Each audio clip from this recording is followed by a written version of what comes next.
ಇಳಿದು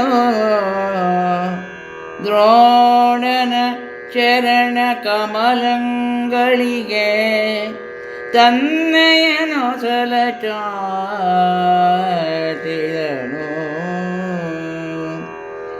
ಅಳವಿಯಲಿ ಭೀಷ್ಮರಿಗೆ ಮೈಕ್ಕಿದನು ರಥದೊಳಗೆ.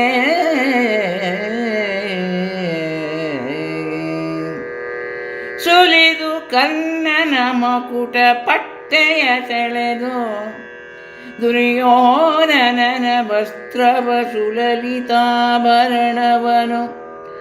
ನೀತೆಗೆ ಎಂದನು ಉತ್ತರಗೆ.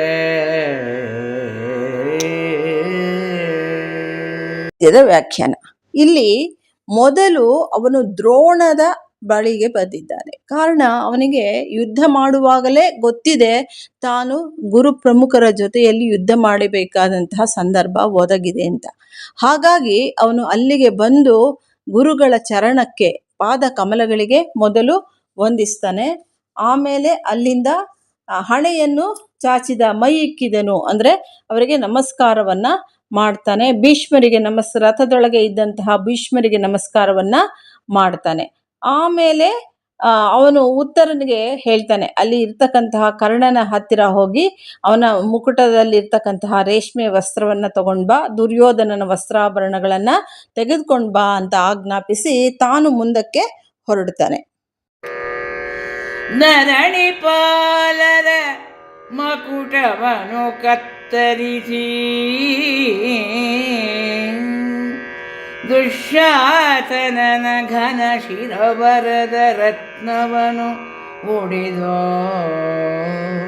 ಭೂರಿಶ್ರವ ಜಯದ್ಧತರ ಹೊರಳಿಸಿದನು ವಿಶೋಕ ಕುವರರ ಉರುಳುಗೆಡಿಸಿದನು.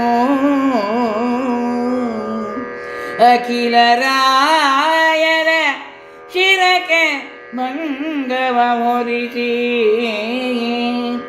ಫಲುಗುಣನು ಆಡರಿದನು ರಥವ.